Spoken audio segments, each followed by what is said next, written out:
In the quiet solitude of the Colorado mountains, Jake Brennan's life was shaped by loss and silence. Haunted by the death of his wife and daughter, Jake sought refuge in his cabin far from the echoes of his past. But everything changed when a drenched German shepherd struggling against a wild creek appeared on his doorstep during a fierce storm. Jake couldn't turn his back on the dog, and in that moment their fates intertwined. Scout, the loyal German shepherd, would soon become his silent companion, offering a bond stronger than Jake had ever imagined. But what happened next will leave you speechless.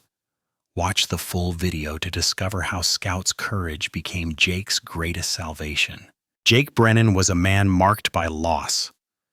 At 48 years old, he lived alone in a cabin nestled in the remote mountains of Colorado, far from the life he once knew.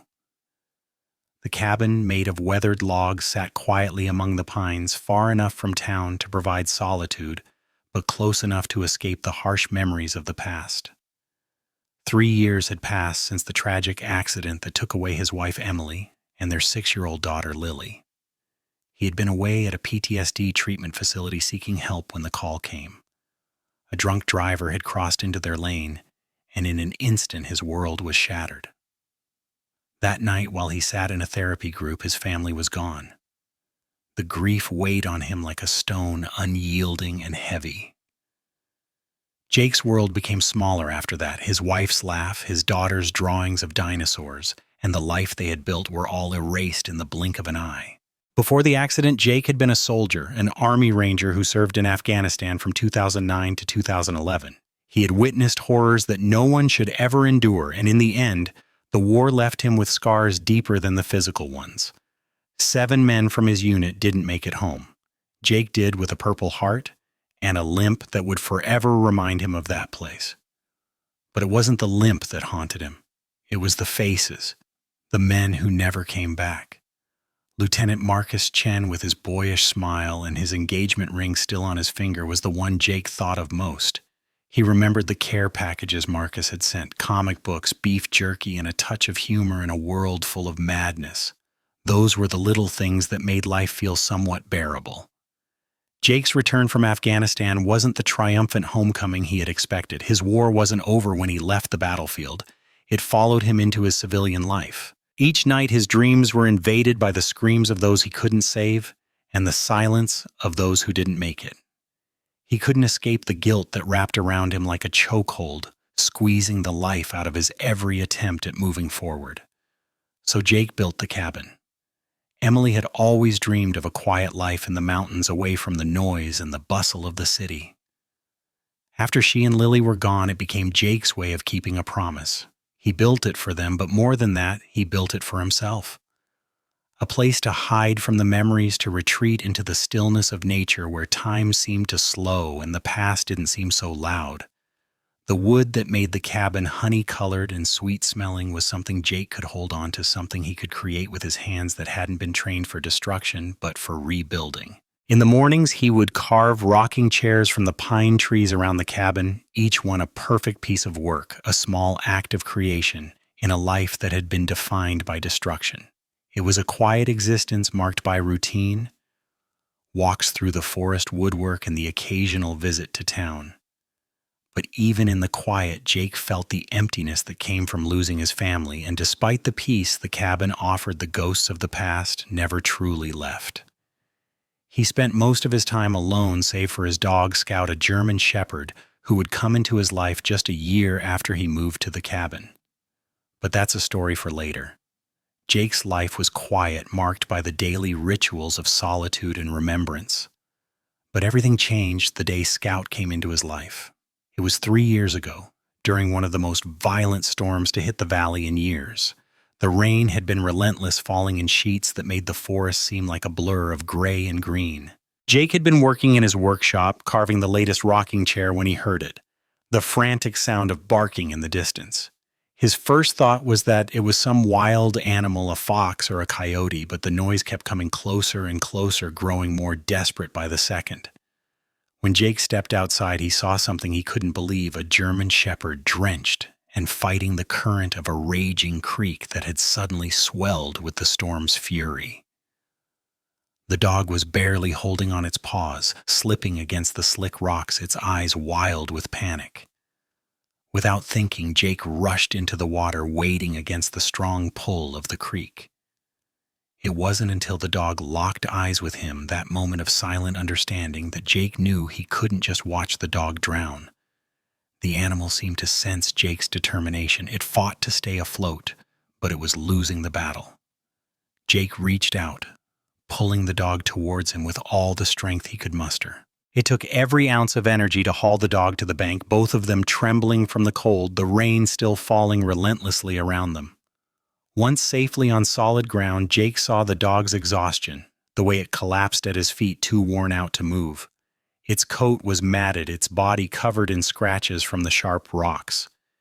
Jake didn't know how long the dog had been in the water, but he knew one thing: it wasn't going anywhere until it had recovered. Jake took the dog back to his cabin, laying it on a blanket by the fire. He hadn't planned on adopting another animal, but the dog's desperate gaze and the bond that was formed in those few moments told him that this was no accident. The dog had been saved for a reason. Jake gave him food and warmth, and without thinking too much about it, named him Scout, a name that seemed to suit the dog's determined eyes and alert nature. Over time, Scout recovered, and a quiet companionship blossomed between them. Scout became Jake's shadow, never straying far from his side. He was more than just a pet. He became Jake's confidant, his companion through the long days of solitude. Scout could sense Jake's moods, picking up on his unspoken fears and anxieties, especially on the nights when the nightmares from Afghanistan came back. On those nights, Scout would climb onto the bed beside him, resting his head on Jake's chest, grounding him with the quiet certainty of his presence. As the months passed, Jake found solace in Scout's company. The dog didn't ask questions, didn't judge. He was simply there, always by his side, a silent partner in the struggle Jake faced every day. Whether Jake was walking through the pines or working in his shop, Scout was there, his steady presence, providing a sense of peace that Jake had long forgotten. With Scout, Jake didn't feel so alone anymore. The silence of the cabin, which once felt suffocating, was now filled with the steady rhythm of Scout's breathing and the soft sound of his paws on the floor. The two of them, bonded by an unspoken understanding, moved through their lives, side by side, sharing the weight of the past and the hope for something better. Scout was more than just a dog. He was a reminder that even in the quietest moments there was still life, still connection. It was a crisp morning when the first signs appeared. Jake and Scout had started their usual morning walk, the cool air and the smell of pine filling their lungs. The sun was still low, casting long shadows across the forest floor. Scout, as always, led the way, moving with the easy grace of a dog familiar with the land. Jake followed his thoughts, wandering, lost in the comforting rhythm of their routine. It was a peaceful morning, but something felt different. Scout, usually so steady, began to behave strangely. He paused in his tracks, his nose twitching as he sniffed the air, his body stiffened, ears pricking forward, as if something in the distance had caught his attention. Jake, noticing the shift in Scout's demeanor, stopped too, sensing the change. Scout let out a low growl, something Jake had rarely heard from him. The growl wasn't aggressive, but more like a warning, one that Jake had learned to heed after all these months. Scout's instincts were sharp, often picking up on things Jake couldn't perceive. There was something in the air, something that made the dog uneasy. Jake glanced around, scanning the trees and the sky. The forest, normally so full of life, felt unnervingly still. The usual rustle of leaves and the chatter of birds were absent. The wind, which had been blowing gently just moments before, had stopped, leaving an eerie silence behind. Scout didn't move forward. Instead, he kept his gaze fixed on the horizon, his body taut with tension. Jake crouched down to his dog's level, placing a hand on his head, feeling the unease in the dog's muscles. "What is it, boy?" Jake muttered, his voice barely above a whisper. The air felt heavier, the stillness pressing in on him. Jake had learned over the years to trust his instincts, and now, like Scout, he felt the first stirrings of something wrong. It was the way the forest felt, unnaturally quiet, like the calm before a storm. His mind flashed back to the weather reports he had heard earlier in the week, warnings of heavy rain and rising temperatures. The forecast had predicted rain, but nothing to worry about. It was early in the season after all. Yet Jake couldn't shake the feeling that something more was coming. He knew how quickly nature could turn on you, how a peaceful day could become a nightmare in an instant. The forest, once a sanctuary, could be just as dangerous as any battlefield if you weren't prepared. Scout's growl grew louder, and he started pacing in small circles, his anxiety growing with each passing moment. It wasn't just the silence that had unsettled him, it was something more. Something in the air, something that Jake couldn't quite place but knew was dangerous. After a few moments, Scout stopped looking up at Jake with his intelligent brown eyes. It was as if the dog were trying to communicate to tell him that something terrible was coming. Jake took a deep breath and nodded, understanding the unspoken message. "All right, let's head back to the cabin," Jake said softly, but he didn't need to say more. Scout was already moving, eager to leave the unsettled forest behind. As they made their way back to the cabin, Jake's mind raced. The trees whispered around them, the silence now feeling suffocating. His thoughts were on the valley they had just crossed, the same valley that, with just a bit of rain, could become a deadly trap. The warning signs were clear now. Nature had spoken, and Jake was listening, but he knew that sometimes even the best warnings couldn't stop what was already set in motion. The following morning, despite the unsettling sense of urgency from the day before, Jake decided to continue his usual routine. The sun had risen high above the peaks of the Colorado Rockies, casting golden rays over the forest, but there was an undercurrent of tension in the air that refused to be ignored. The sky was clear, but the silence that hung over the valley felt oppressive. Scout, as usual, led the way down the well-worn trail. His ears were perked, his nose twitching at every new scent the wind brought. Jake followed each step heavier than the last as his thoughts lingered on the strange sense of foreboding that had settled over him. It wasn't just the way the forest felt, it was the valley ahead. Forbidden Valley was notorious for its sudden violent floods, especially when the snow melted in the spring or after a heavy rainstorm. The land here had a reputation for swallowing people whole, and it wasn't hard to see why. The valley was a maze of steep cliffs, thick forest, and fast-moving streams that cut through the landscape like veins. The terrain, though beautiful, was dangerous, especially when the seasonal rains came. The narrow passages between cliffs became death traps, turning an otherwise peaceful place into a churning monster when water began to rise. Over the years, Jake had heard rumors of hikers and campers who had underestimated the power of the valley, only to be caught by surprise when the floods came too quickly, too forcefully. The trees that lined the path were tall and imposing, their trunks dark and gnarled, casting long shadows across the ground. The thick canopy above filtered out much of the sunlight, leaving the forest floor dim and quiet. As they walked deeper into the valley, Jake couldn't shake the feeling that something was off. Even Scout, the ever-watchful dog, was acting strangely. The dog's head turned constantly as if searching for something unseen. As they moved further into the valley, Jake paused at a small clearing. The sound of the creek was louder here, a constant roar that filled the air.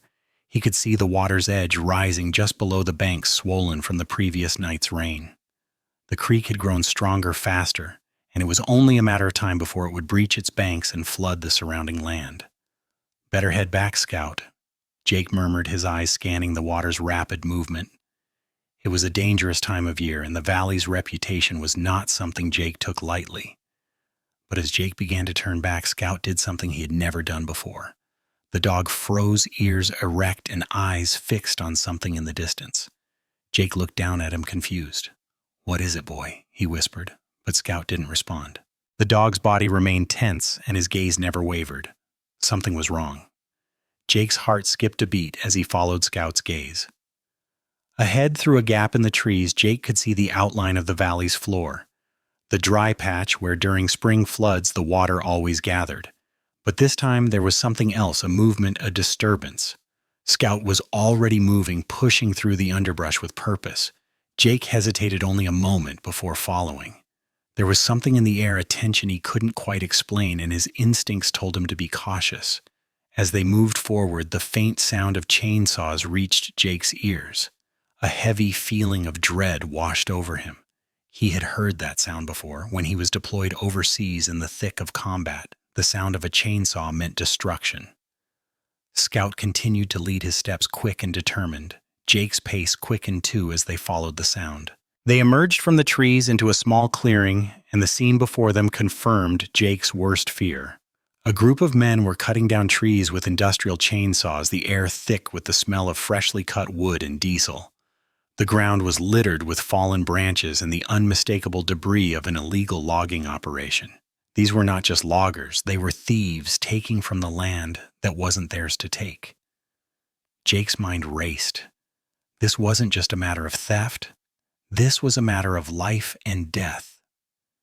The trees they were cutting down were vital to the stability of the valley. Without their root systems, the land would collapse, sending a torrent of debris into the creek below. If the floods came as they inevitably would, it would be catastrophic. Scout growled low in his throat, his body coiled with tension as Jake took a step forward. He could see the men unaware of his presence, focused on their destructive work. Jake clenched his fists, his anger rising. This needed to be stopped before it was too late. But as he prepared to act, something inside him urged caution. He needed proof, something he could use to bring these men to justice. His phone, though old, was still capable of taking photos. Slowly, he pulled it from his pocket, his hands steady as he began to snap pictures of the operation. Each shot felt like a silent declaration. The evidence was clear, and it would be enough to stop them. Jake knew he couldn't let this go unnoticed. This was his chance to do something right, something to protect the land and the people who would be caught in the flood's wake. The quiet of the valley was shattered by the roar of chainsaws. The men worked with ruthless efficiency, felling tree after tree, their machines gnawing at the ancient wood. The scent of diesel, freshly cut timber, and sawdust filled the air. Jake's heart pounded in his chest as he watched from behind a thicket, careful to keep his presence hidden. He had stumbled into a dangerous situation, a situation far worse than he could have imagined. Scout, ever alert, had led Jake to this spot, his eyes sharp and body tense. The dog had sensed something amiss long before Jake had figured it out.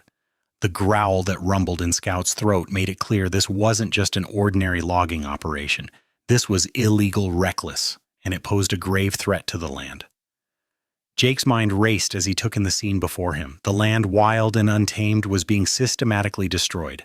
The trees weren't just any trees, they were the anchors of the valley, holding the soil in place, preventing landslides and floods. Without these trees, a torrent of debris would tear through the valley below, flooding everything in its path. Jake clenched his jaw, feeling the weight of the situation settle in his chest. He understood the importance of these trees more than anyone. They weren't just timber to be harvested, they were part of the fragile ecosystem that sustained the valley. If the men continued their work, it would lead to disaster, and the damage would be irreversible. Scout's growl grew louder, more insistent. Jake turned to him, knowing that the dog could feel the danger too. Scout's instincts were never wrong. Jake could almost hear the unspoken message: stop them, now. Taking a deep breath, Jake decided to act cautiously. He couldn't confront them without any evidence.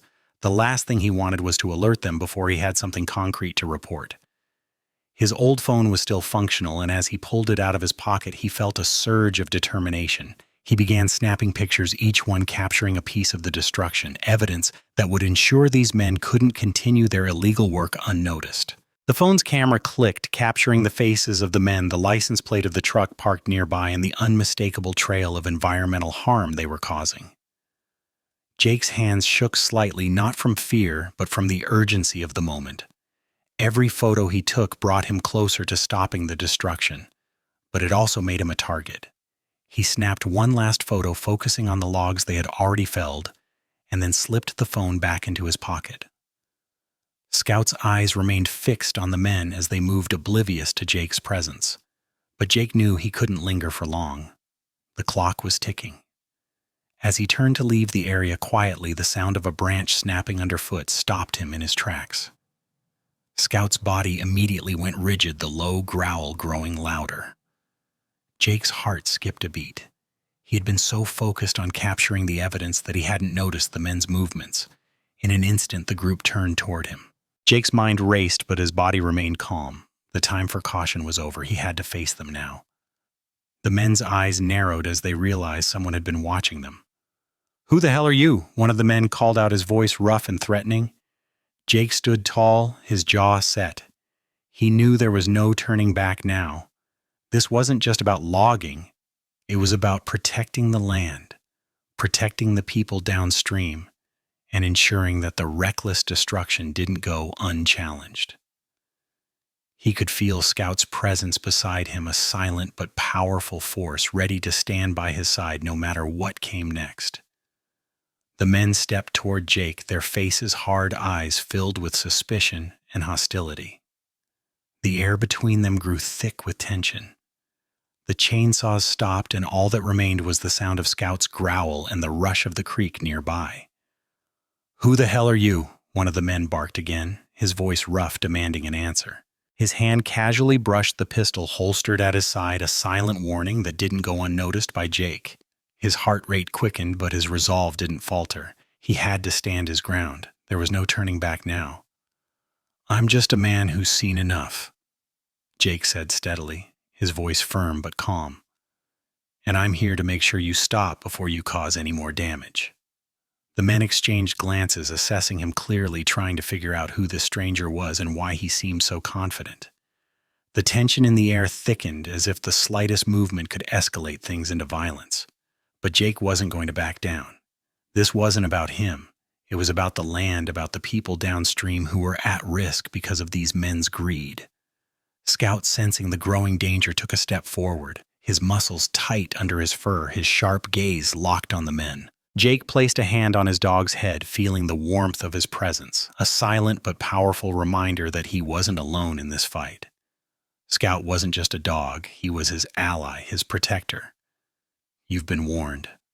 This is private property and you're trespassing," one of the men sneered, his hand still resting on his weapon. "Get out of here before you regret it." Jake stood tall, his back straight, meeting the man's gaze without flinching. "You're cutting down trees in a protected area. That's illegal, and it's dangerous.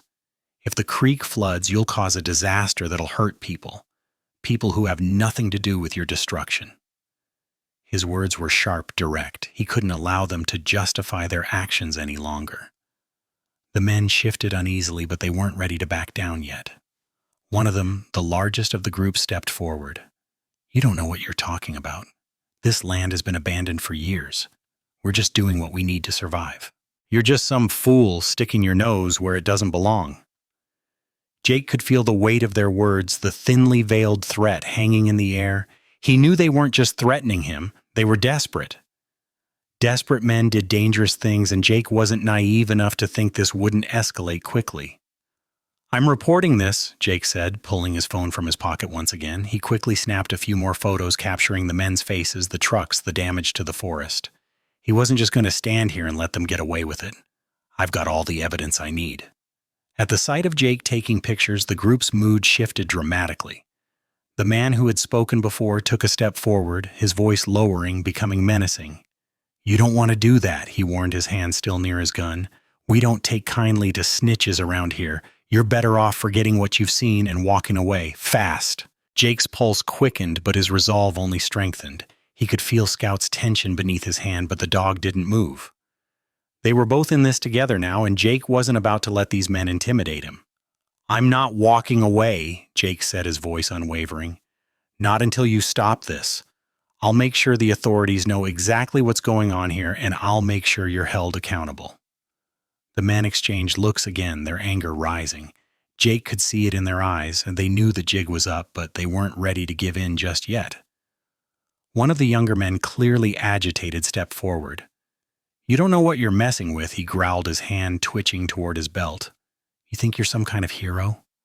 You're not. You're just a guy who wandered into the wrong place at the wrong time." Jake's eyes never left the group, his hand still resting on Scout's head. The dog's body was tense, but Jake's calmness steadied him. "I'm not here to be a hero," Jake said, his voice cool and controlled. "I'm here to make sure you stop. This isn't just about trees. It's about the land, the people, and the future. And I'm not letting you ruin it." The air between Jake and the men crackled with tension. The younger man who had stepped forward was now visibly furious, his face reddening as he glared at Jake. The older man, the leader of the group, took a step closer, his cold eyes calculating. He could see Jake wasn't backing down.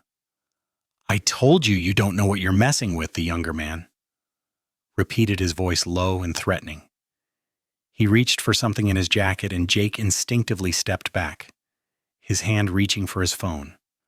Jake's pulse was steady, his heart thumping, but his mind was clear. He had no choice now. These men were beyond reason, and the only way to stop them was to involve the authorities. Without hesitation, Jake dialed the number for the Forest Service ranger station, his fingers trembling slightly as he held the phone to his ear.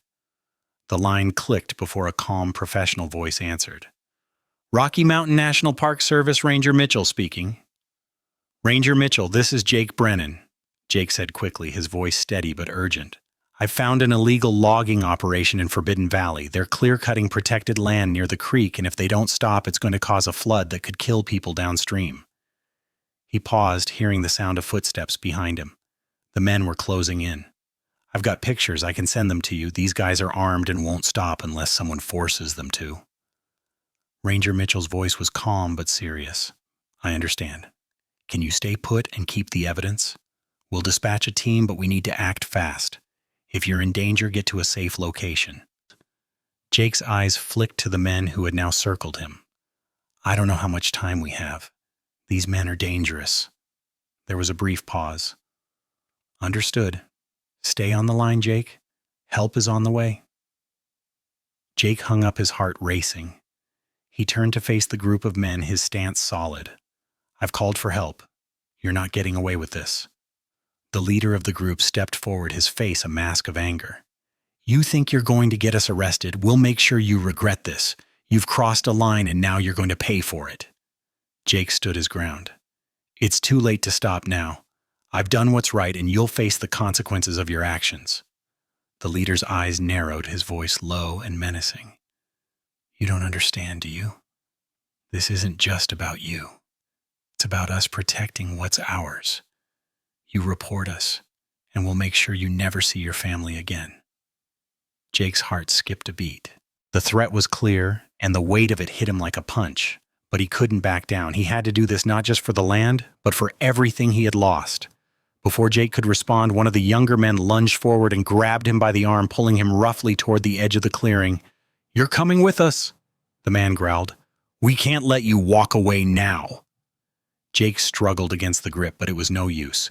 The men were strong, and they were willing to do whatever it took to stop him from reporting them. He fought back, but another man stepped in, grabbing his other arm and forcing him to the ground. "You'll wish you hadn't done this, Brennan, see," the leader said coldly, standing over him. "Your family's in danger now."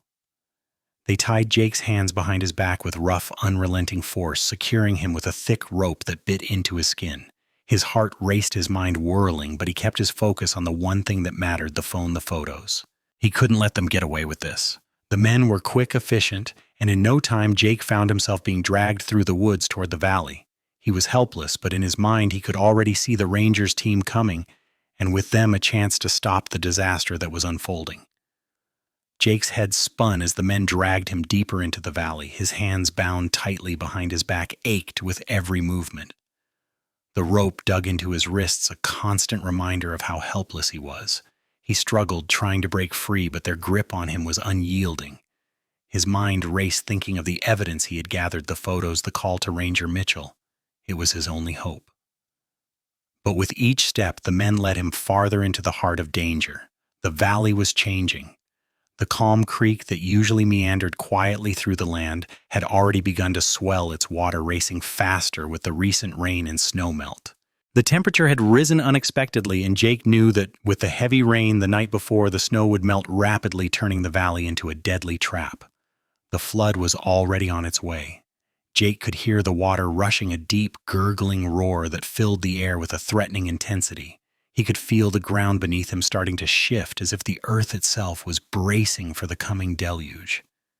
The trees along the creek bent slightly, their roots struggling to hold the land together.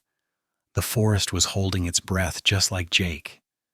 The valley was prone to flash floods, and in a place like this, once the water started to rise, it didn't stop. As the men forced him down the slope, Jake's thoughts turned to the impending disaster. The water would surge through this place quickly, violently. If the valley's walls couldn't hold back the pressure, everything would be swept away. Every tree, every stone, and anyone who wasn't quick enough to escape. His heart hammered against his chest. He could already feel the coldness of the water rising, even though they weren't close enough to the creek yet.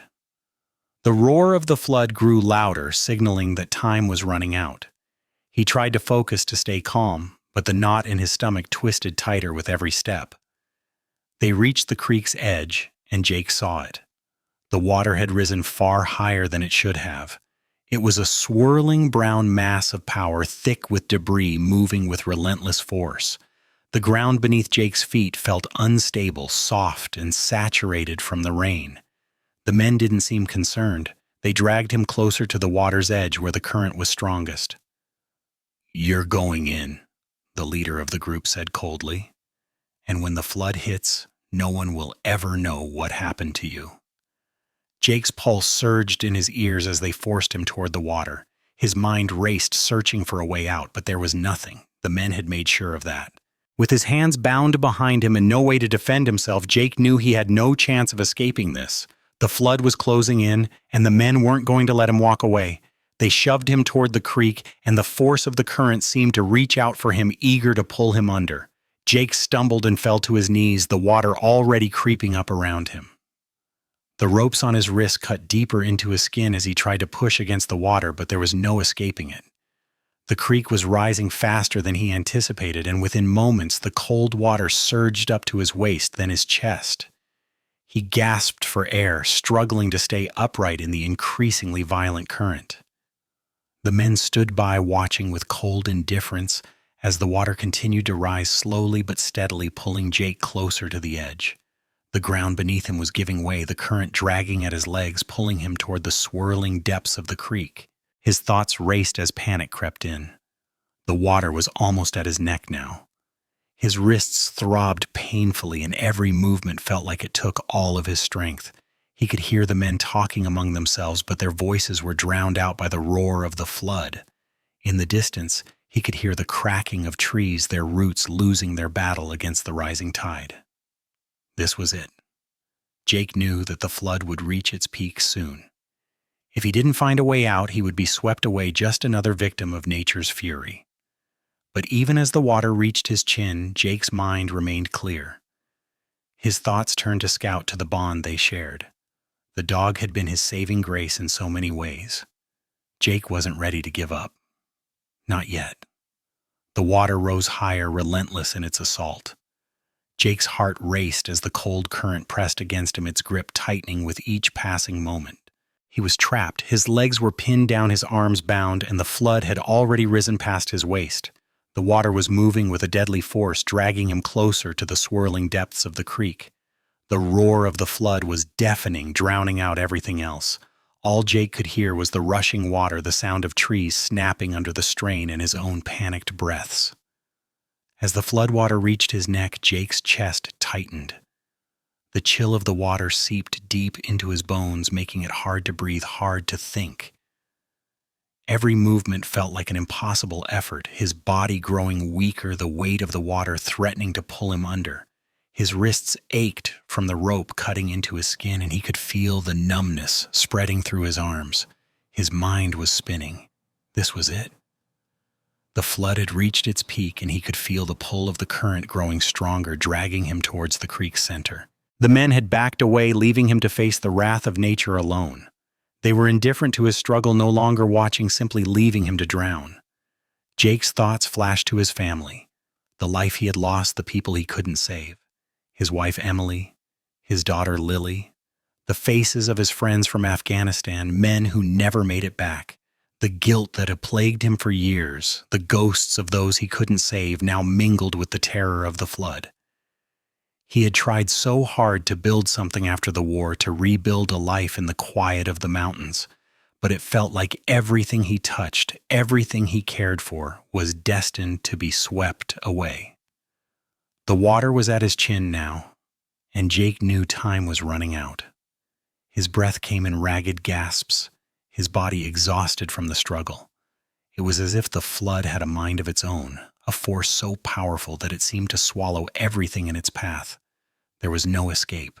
His mind wandered back to the horrors of war, the helplessness he felt in those moments when he couldn't save his friends, when he couldn't stop the pain, the destruction. It was all the same. The flood, the war, the feeling of being powerless. Jake closed his eyes for a moment, letting the memories wash over him. It was too much to bear.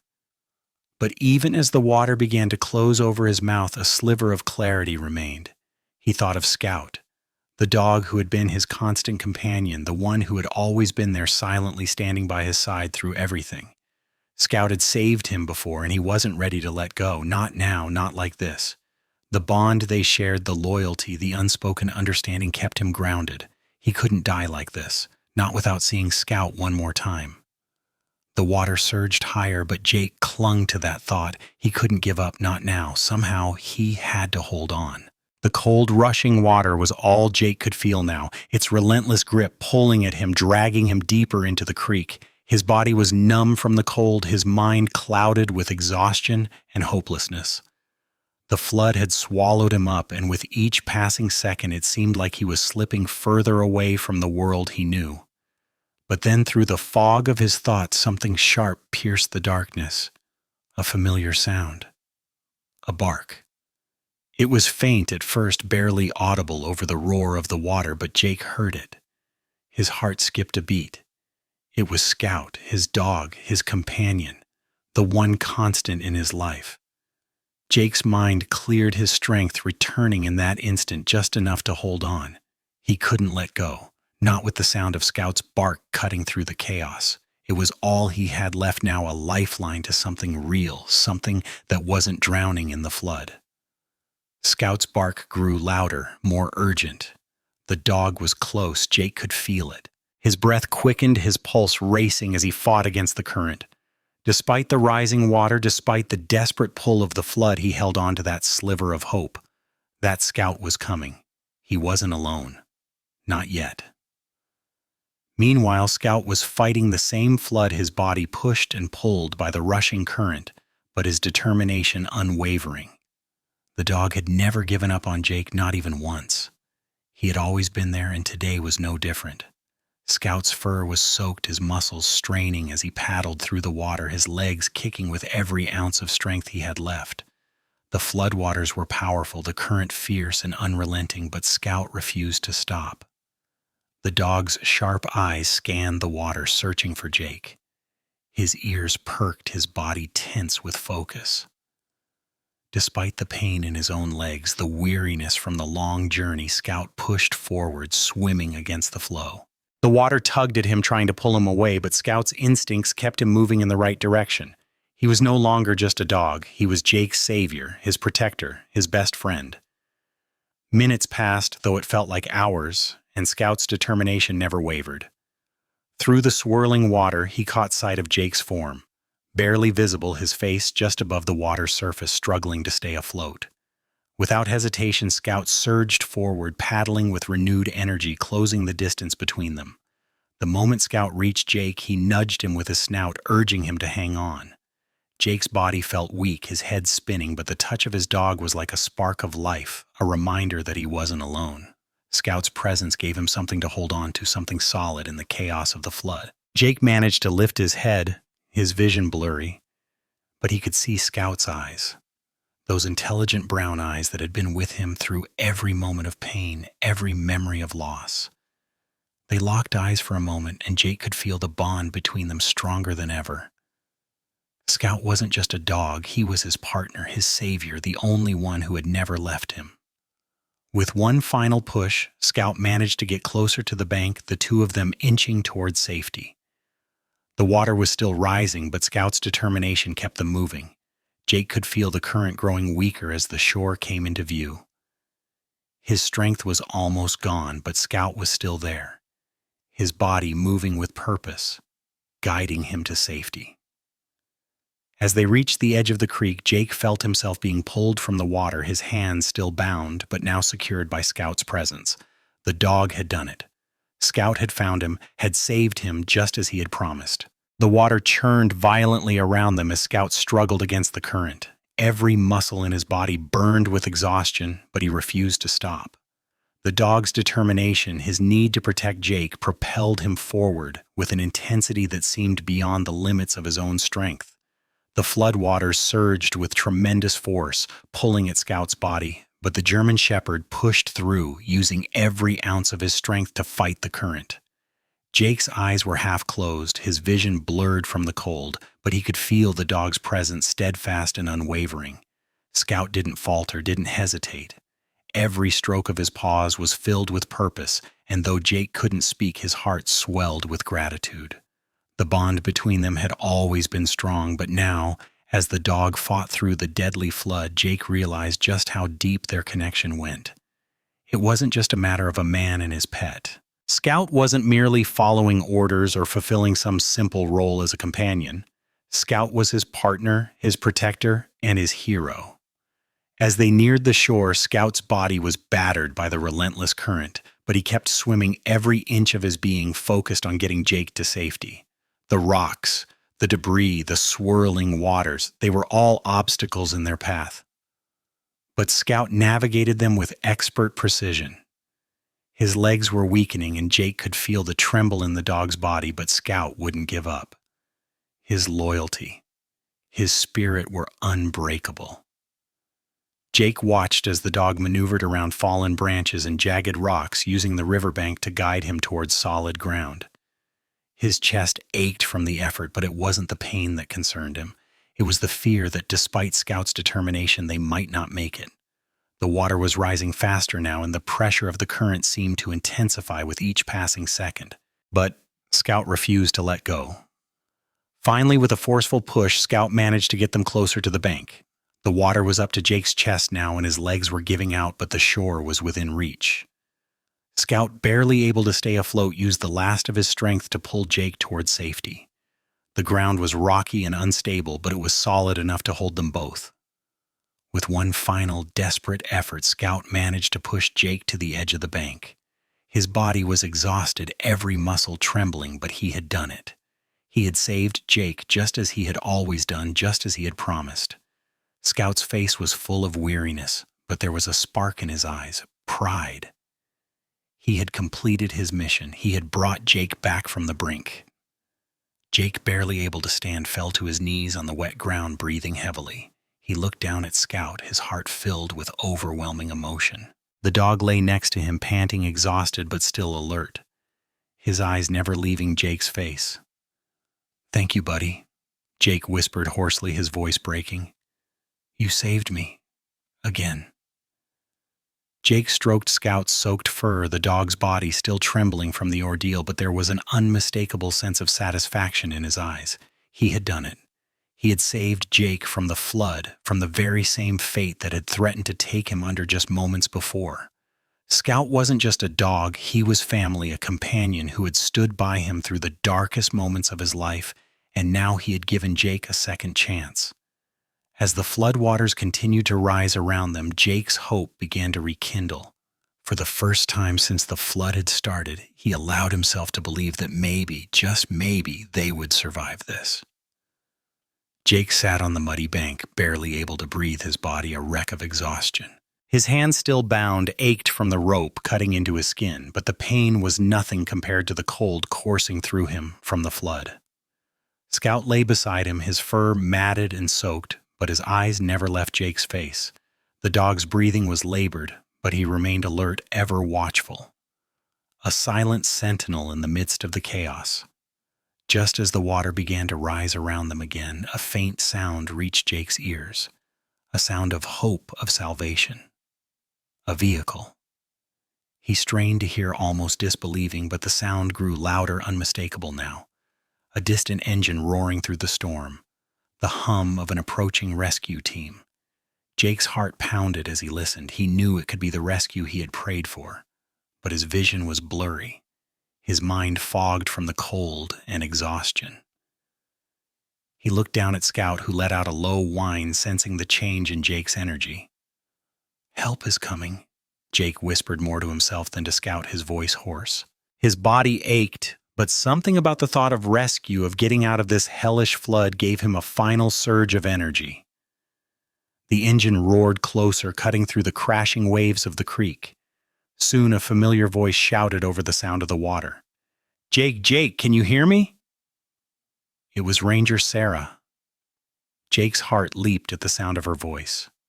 She had come. Moments later, Sarah and her rescue team appeared, navigating through the flooded ground with the expertise of seasoned professionals. The rain poured down in sheets, but Sarah's focus was unshaken as she pushed through the storm, moving with precision. She was there just as she promised, just in time. "Hang on, Jake, we've got you," Sarah called out as she knelt beside him, assessing his condition with practiced eyes. Her team moved swiftly to stabilize him, setting up ropes and securing their equipment. Jake, still weak and shivering from the cold, managed to speak, his voice shaky. I'm okay. I need Scout?" His voice broke as he looked down at his loyal dog. Sarah's expression softened as she turned to Scout. "He's a good one, isn't he?" she said, her voice gentle. "We'll get him to safety too. Don't worry." Even with the promise of rescue, Scout never left Jake's side. The dog's eyes flickered with fatigue, but his posture was firm. Scout's body was shaking, but he didn't move away. It was as if he knew Jake wasn't out of danger yet, and his job wasn't finished. Scout's loyalty was evident. Nothing, not even the torrential flood, could make him leave Jake. As Sarah's team secured Jake's legs, pulling him carefully away from the rising water, she glanced up at Scout, her heart filled with admiration. "What a dog," she murmured. The team lifted Jake onto the stretcher, and with incredible care they began the difficult trek back to the vehicle, moving with purpose through the now saturated ground. The water had already begun to flood more of the valley, and the rushing current threatened to carry away anything that wasn't anchored. But the rescue team was methodical, using their experience to navigate the most dangerous parts of the flood. Jake felt the final pull of the ground beneath him as he was hoisted onto the stretcher. As they moved him towards safety, his grip on Scout tightened. Through it all, the dog never left him, walking beside the stretcher, his tail low but his eyes bright with purpose. Even though the rescue was a success, Jake couldn't shake the feeling that it wasn't just Sarah's team that had saved him. It was Scout, the dog who had never left his side, who had fought through the water to bring him to safety. The ambulance was a blur of flashing lights and rushing voices, the steady hum of the siren echoing in Jake's ears as they moved through the flooded terrain. His body felt like a heavy weight, each breath an effort as he lay on the stretcher, surrounded by the sterile chaos of emergency responders. He could feel the ache in every part of his body, the exhaustion pulling him into a haze, but despite the pain, one thing was clear. He was alive. He had made it. His thoughts, though clouded, kept returning to the one constant that had been with him through it all: Scout. The dog, though exhausted and soaked to the bone, had refused to leave Jake's side. As the rescue team worked to secure him and prepare him for transport, Scout followed them, keeping pace by the stretcher, his loyal eyes fixed on Jake. The paramedics had tried to move him back, but Scout wasn't having it. His place was beside Jake, and he was determined not to leave his side. Jake's hand gripped the edge of the stretcher, reaching for Scout, the only thing that felt real to him in that moment. The dog nudged his hand gently with his nose, offering comfort, and Jake whispered through clenched teeth, "Thank you, buddy." The words came out thick, choked with emotion. There was so much he wanted to say.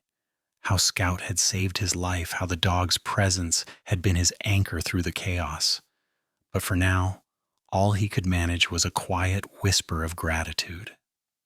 The ambulance doors slammed shut, and the world outside seemed to fade into a blur.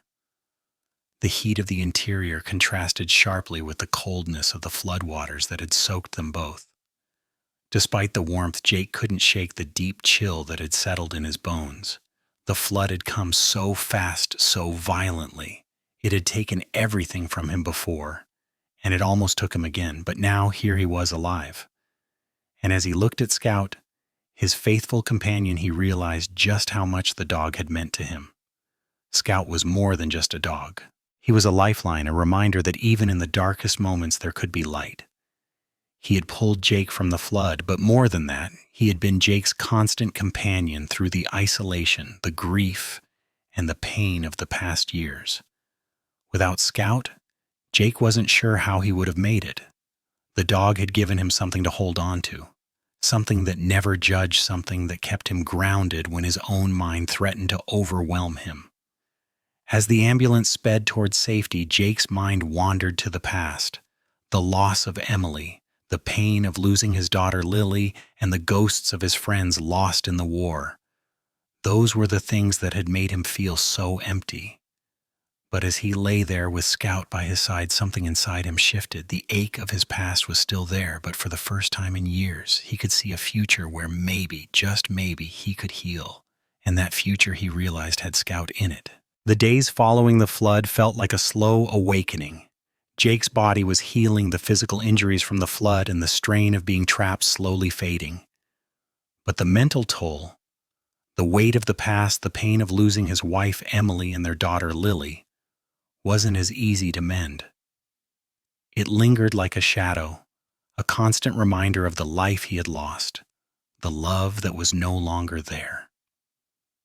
But something had changed. Jake's recovery wasn't just about his body. It was about his mind, his soul. And at the heart of that recovery was Scout. Jake spent his days resting in the small, quiet cabin he had built, the same cabin that had once felt so empty after the loss of his family. The walls, which once felt like a cage, now felt like a sanctuary, a place where he could begin to heal.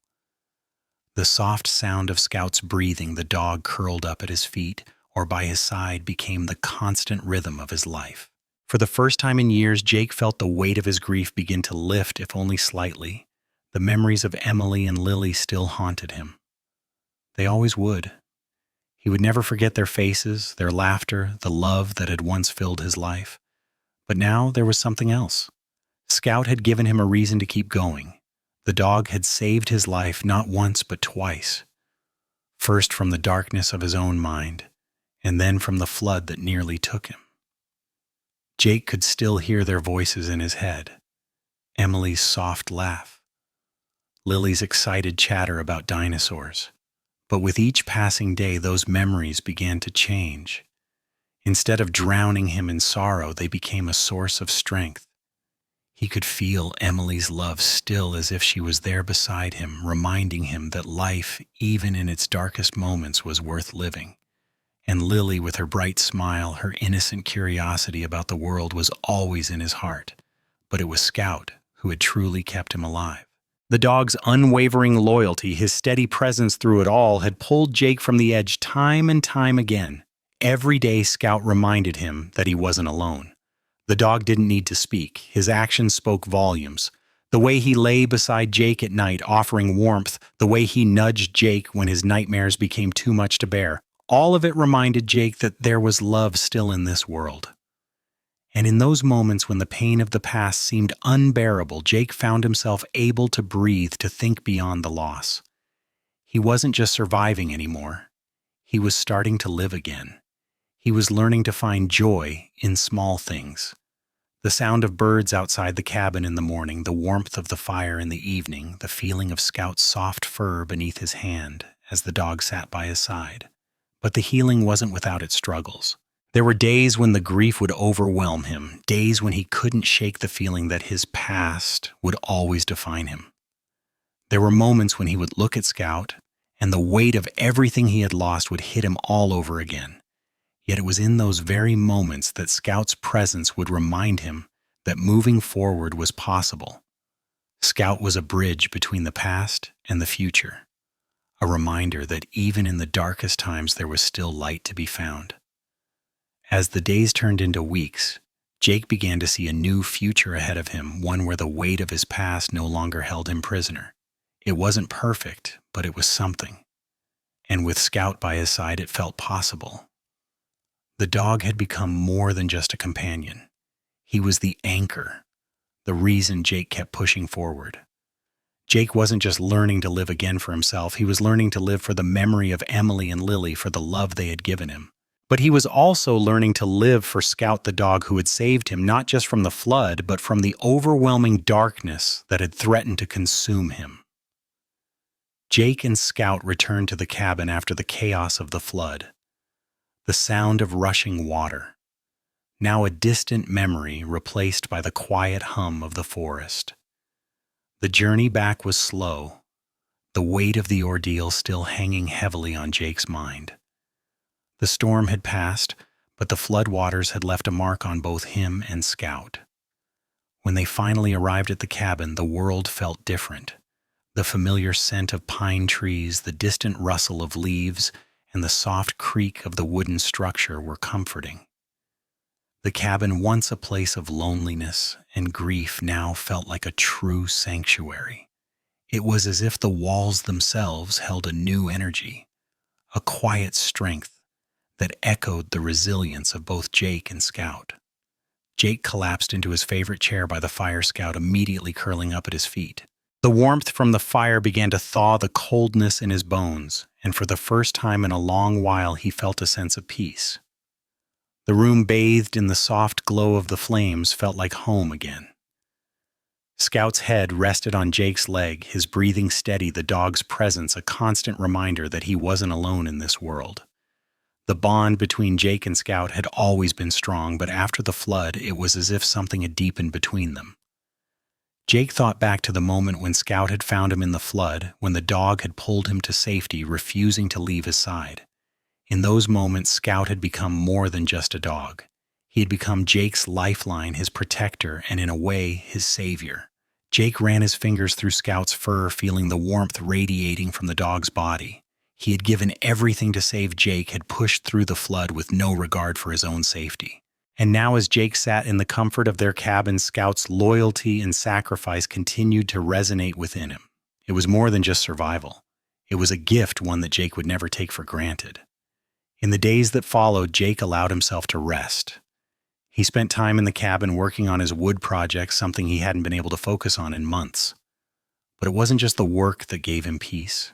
It was the silence. The quiet moments with Scout by his side, the sound of the wood slowly taking shape beneath his hands, and the warmth of the fire kept his mind from wandering into darker places. For the first time in years, Jake wasn't consumed by his past. He was healing bit by bit, and he knew that a part of that healing was thanks to Scout. As they settled into their routine again, Jake realized that Scout had given him more than just physical survival. The dog had given him something he had lost long ago, a sense of hope. The hope that despite everything he had been through, there was still a future where he could live, truly live, and find meaning again. The weight of the past was still there, but it no longer defined him. With Scout by his side, Jake knew that healing wasn't just a dream. It was something he could reach for. It had been a few weeks since the flood, and Jake had allowed himself the luxury of rest. The days blurred together, a steady rhythm of quiet solitude and time spent with Scout. The bond between them had grown even deeper each day, a quiet testament to their shared survival. But as much as the peace of the cabin had helped Jake heal, the outside world was starting to creep back in, knocking on the door of his quiet existence. One late afternoon, as Jake worked on carving another rocking chair by the fire, the ringing of his phone broke the stillness. It wasn't a call he was expecting. His hands paused mid-motion as he reached for the phone, wondering who it could be. Jake. "It's Ranger Mitchell," the voice on the other end said. "I've got some good news for you. The men you reported, those illegal loggers, have been arrested. They've been charged with several offenses, including environmental destruction and attempted murder. We've got enough evidence to make sure they don't get away with this." Jake's heart skipped a beat at the news. The men who had threatened his life, the men who had been responsible for the damage to the valley, were finally going to face the consequences of their actions. It felt like a small victory, like justice was finally being served. But even as the words sank in, Jake realized that the victory didn't come without a price. The past was never truly gone, and facing these men in court, knowing the impact of their actions on his life, would reopen old wounds. Jake wasn't sure he was ready for that, but it was something he would have to face. His life, his recovery had always been about moving forward, and now, in a way, he had to confront the past head on. "I appreciate you keeping me updated, Ranger Mitchell," Jake replied, his voice steady despite the stir of emotions inside him. "I'll be here ready to give whatever information is needed. They can't get away with what they did." "You'll be hearing from the authorities soon. We're going to take it from here, but you're a key part of the process," Ranger Mitchell said. "Just wanted you to know you did the right thing, Jake. I know it wasn't easy." Jake ended the call and sat back, the phone resting in his hand. He could feel the weight of the news pressing on him. The men would pay for their actions, but what about the cost to his own peace of mind? Would this bring him the closure he was looking for, or would it only remind him of the darkness he had been trying to escape? He looked over at Scout, who was lying quietly by the door, his eyes following Jake's every movement. The dog's presence was a comfort, a steady anchor in a world that still felt unsteady. "I'm not sure I'm ready for this, buddy," Jake murmured, rubbing his hand through Scout's fur. "But I'll do what needs to be done. For us, for everything we've been through." The phone call with Ranger Mitchell left Jake feeling like he had taken one step forward but two steps back. The arrest of the loggers was a victory, but it came with its own set of challenges. The looming court case would force him to confront the past in a way he wasn't sure he was ready for. Jake stood up, his legs stiff from sitting too long. He walked over to the window, looking out at the quiet, still landscape. The cabin now more than ever felt like his safe haven. But even in the peace of these surroundings, there was a storm inside him. He had come to terms with so much, yet there were still pieces of his life that needed mending. Jake's mind drifted to his father, Art. The man who had raised him, who had been a pillar of strength in Jake's life, was now slowly slipping away from him. Art had been diagnosed with Alzheimer's years ago, and the disease had taken him piece by piece. The man Jake once knew, strong, clear-headed, quick-witted, was fading. But there were still moments when Jake could see his father fully present, his eyes sharp and focused. Those moments were rare, fleeting, but they were what Jake clung to. Every time Art recognized him, every time he smiled and asked how Jake had been, it felt like a small miracle. Jake hadn't spoken to Art in weeks, not since the flood. It wasn't that he didn't want to. It was the emotional weight of seeing his father like this. It was painful watching a man who had always been his rock become a shadow of his former self. But today Jake knew he had to face it. He had to rebuild the bridge between them. The cabin was silent save for the soft crackling of the fire. Scout, who had been lying near the hearth, looked up as Jake approached, sensing his shift in mood.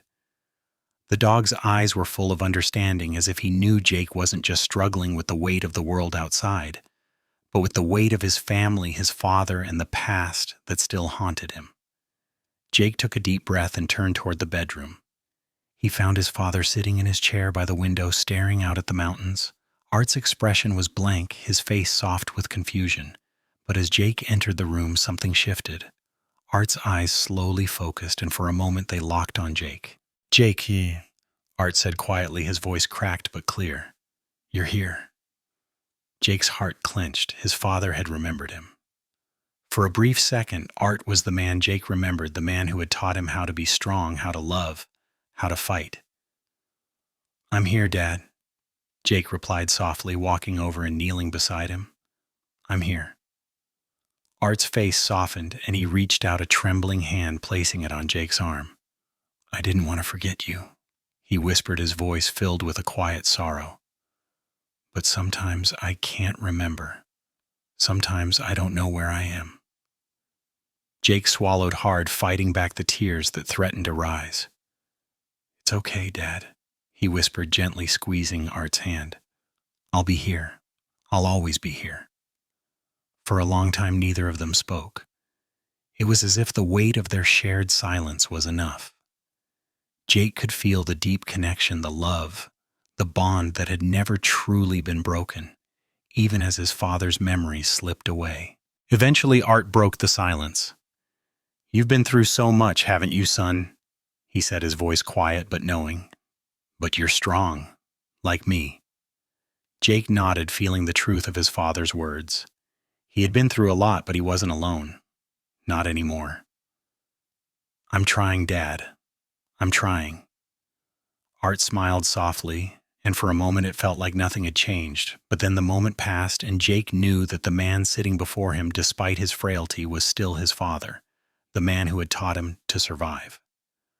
The weight of Art's words lingered in the cabin long after he had fallen back into the fog of his Alzheimer's. Jake sat by the window looking out at the forest that stretched endlessly before him.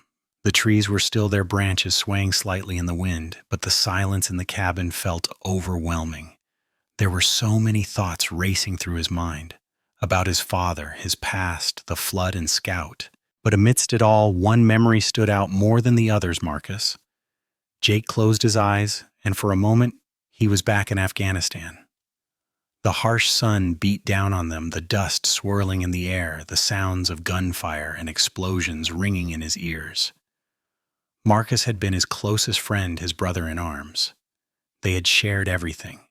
The quiet moments during long patrols, the camaraderie in the face of danger, and the unspoken bond that formed between soldiers who had seen too much.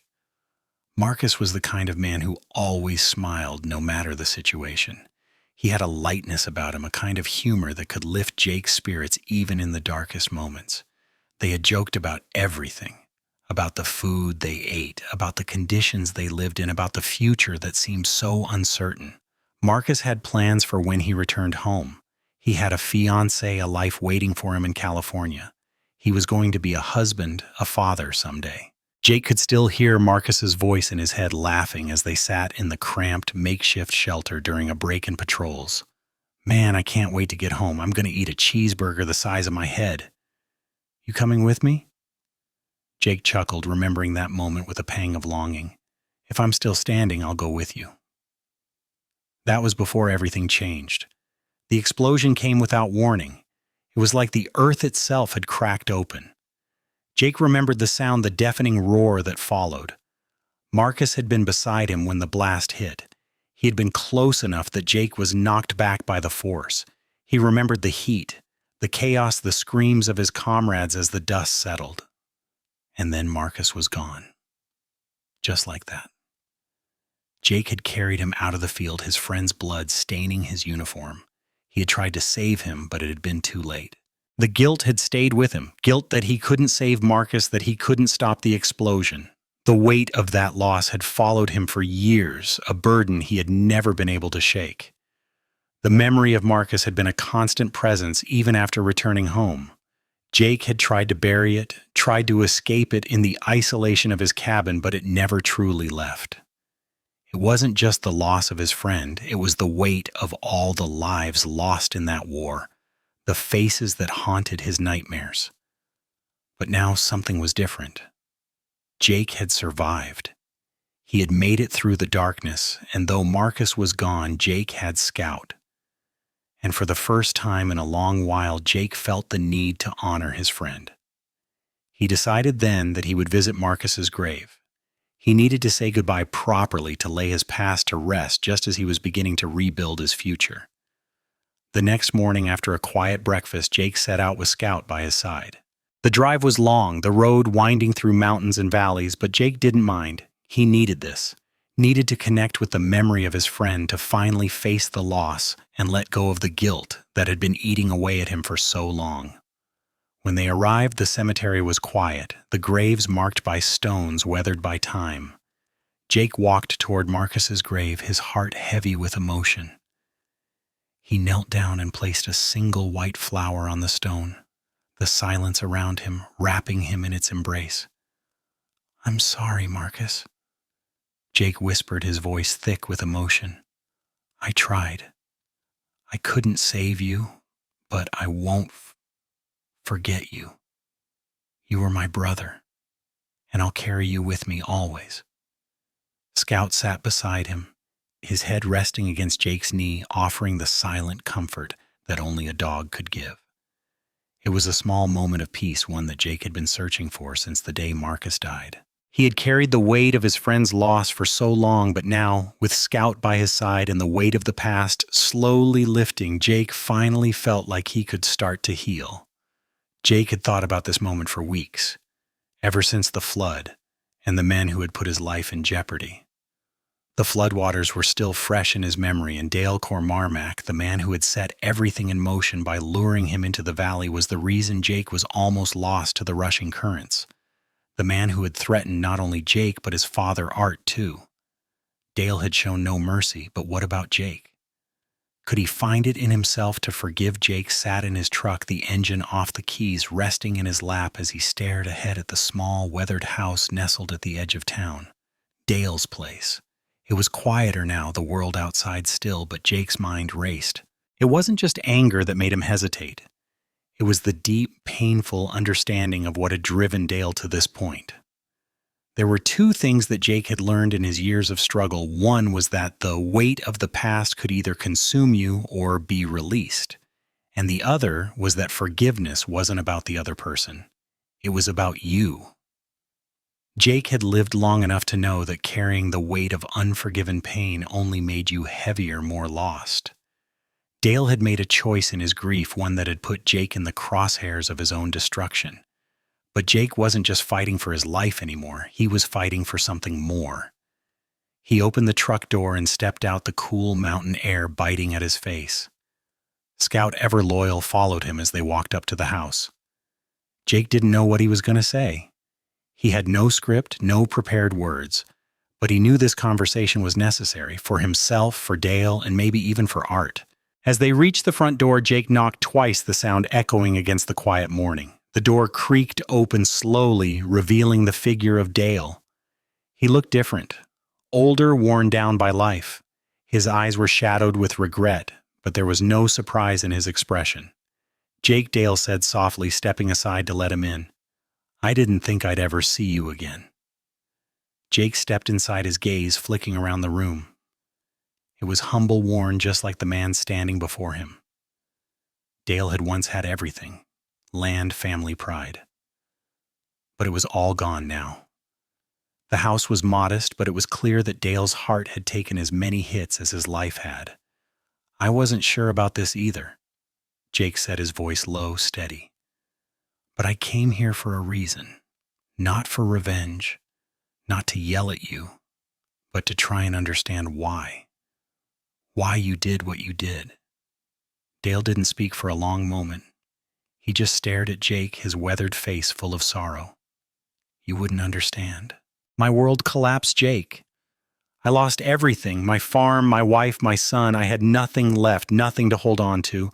I thought taking everything from you would somehow make me feel better, but it didn't." Jake nodded, his heart heavy with the weight of Dale's words. He had heard them before in his own mind, in the whispers of his own suffering. He knew what it felt like to lose it all, to be left alone with nothing but the wreckage of your life. "I get it," Jake said quietly. "I lost everything too, Dale. My wife, my daughter, my friends in the war. And I'm still here trying to find my way back. But I know one thing for sure. We don't get to break others just because we've been broken. We don't get to hurt people to ease our own pain." Dale's shoulders slumped, the weight of his own guilt pressing down on him. "I've done terrible things, Jake, I know it.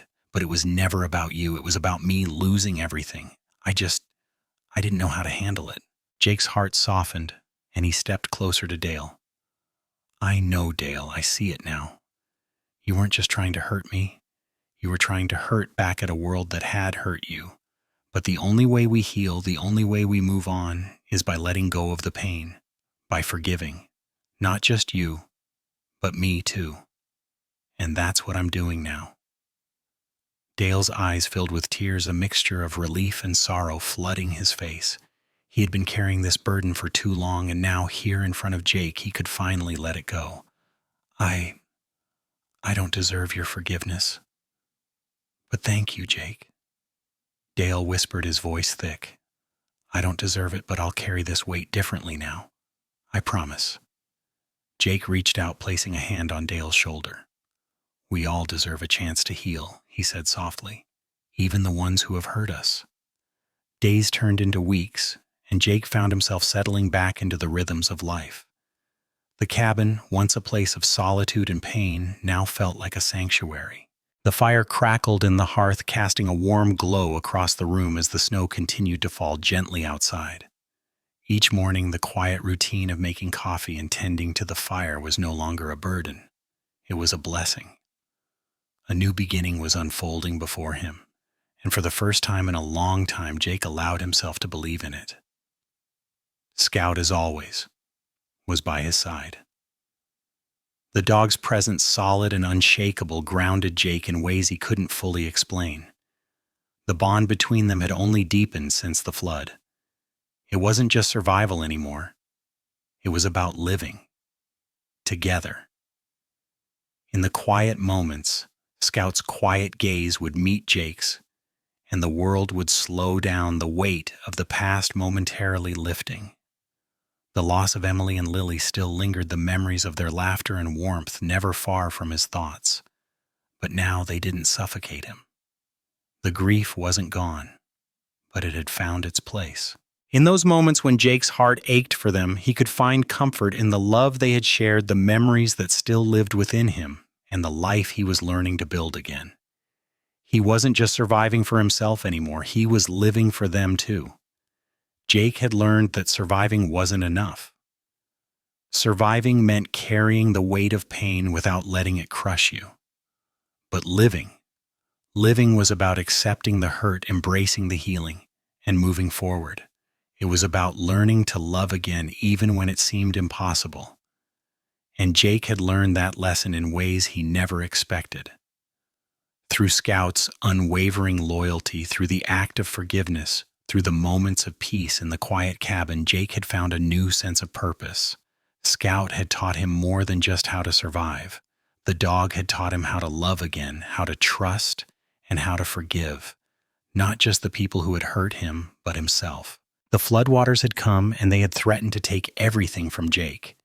But in the end, they had given him a chance to rebuild, a chance to forgive, a chance to heal, and a chance to find the light once again. Jake had also made peace with his father, Art. The bond between them, though strained by Alzheimer's, was stronger than ever. There were moments when Art's mind wandered, lost in the fog of his condition, but Jake held on to those brief moments of clarity when his father would look at him and smile. "You're here, son. I'm proud of you," Art would say. And in those moments, Jake felt the love of his father, unconditional and unwavering, no matter how much the disease tried to take from him. The relationship between Jake, Scout, and Art had become a beautiful reflection of loyalty, love, and forgiveness. Each of them in their own way had faced overwhelming challenges. But together they had survived, and together they had found peace.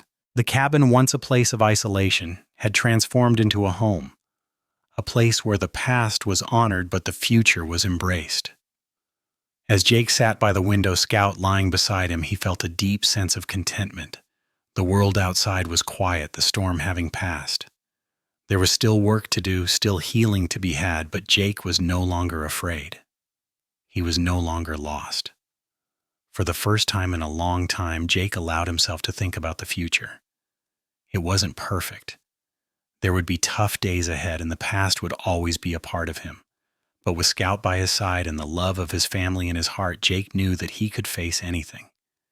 He looked down at Scout, whose tail gave a small thump of contentment. "We made it, buddy," Jake whispered, "and we'll keep going together." At the heart of this story lies a timeless lesson: the unbreakable bond between man and dog, a bond built on love, loyalty, and trust. Scout, the German Shepherd, embodies these virtues, showing that animals, especially dogs, can be our greatest companions in times of need. Scout's courage and unwavering loyalty were not just physical actions. They were emotional lifelines, reminders of what it means to love without conditions and to stand by someone no matter the storm they face. This story highlights the immense value of animals in our lives, particularly dogs, who have a unique ability to provide comfort, protection, and unconditional love. They don't just become pets, they become family. Scout's role in Jake's healing process wasn't just about survival, it was about emotional recovery. The companionship, loyalty, and emotional support that a German Shepherd like Scout offers can transform a person's life, helping them rebuild after deep loss and navigate the darkest moments. Through Jake's journey, we learn the power of forgiveness and the importance of letting go of pain. It's a reminder that while life can break us down, love, especially the pure love of animals, has the power to heal and guide us back to light. Dogs like Scout show us the importance of connection, whether it's with others, ourselves, or the world around us. They offer us hope, companionship, and a chance to find our way forward. In the end, the story of Jake and Scout isn't just about survival, it's about living fully with love, loyalty, and the courage to heal from the past.